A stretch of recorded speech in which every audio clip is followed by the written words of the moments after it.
নমস্কার বন্ধুরা, সবাইকে স্বাগতম নতুন একটি ভিডিওতে। আমি তোমাদের ক্লাস 12-এর যে হিস্ট্রি পরীক্ষা তোমাদের রয়েছে, প্রি বোর্ড পরীক্ষা 19 তারিখ। তো 19 তারিখের পরীক্ষার জন্য তোমাদের একটা অধ্যায় থেকে তোমাদের কী কী তোমাদের পড়তে হবে অবশ্যই। তো এই ভিডিওতে তোমাদের আমি এগুলি দেব। তো এই ভিডিওতে তোমাদের দুইটা অধ্যায় থাকছে। তো তোমরা জানো আগে অনেকগুলি ভিডিও আমি দিয়েছি, তোমরা অবশ্যই এগুলি দেখবে। তো এই ভিডিওতে তোমার থাকছে দুইটা অধ্যায়। তো এই দুইটা অধ্যায়ের প্রথম যে অধ্যায়টি, এটা হচ্ছে উপনিবেশ এবং গ্রামাঞ্চল। তো এই অধ্যায় থেকে তোমাদের শিখতে হবে, দেখো 2-3 নম্বর তোমাদের শিখতে হবে চিরস্থায়ী বন্দোবস্ত নেতিবাচক দিক, ঠিক আছে। তারপর তোমাদের শিখতে হবে সাঁওতাল বিদ্রোহের কারণ কি, সাঁওতাল কেন ব্রিটিশ শাসনের বিরুদ্ধে বিদ্রোহ করেছিল। তারপর ফ্রান্সিস বুকানন সম্পর্কে কি জানো তা লেখো।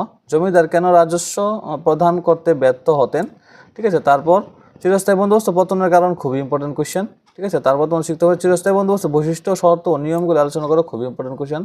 রায়তারি ব্যবস্থার বৈশিষ্ট্য লিখো। তারপর চিরস্থায়ী বন্দোবস্ত ইতিবাচক দিক, চিরস্থায়ী বন্দোবস্তের এগুলি তোমার চারো মহলর, এটা শিখে নিয়ে থেকে যদি পারো আর কি, ঠিক আছে। তো নেক্সট অধ্যায় তোমাদের হচ্ছে ব্রিটিশ রাজত্ব এবং বিদ্রোহীরা। তো এই অধ্যায় থেকে তোমাদের শিখতে হবে চারেমান 1857 সালে মহাবিদ্রোহের রাজনৈতিক কারণ, খুবই ইম্পর্টেন্ট কোয়েশ্চেন চারেমান আরবি অধ্যায় থেকে। নেক্সট সিপাহী বিদ্রোহের বিফলতার কারণ সম্পর্কে আলোচনা করো, অথবা সিপাহী বিদ্রোহের বিফলতার কারণ লিখো, ঠিক আছে। তারপর তোমাদের শিখতে হবে ব্রিটিশ শাসনের বিরুদ্ধে ভারতবাসীর অসন্তুষ্টের প্রধান কারণগুলি উল্লেখ করো। নেক্সট তোমাদের পড়তে হবে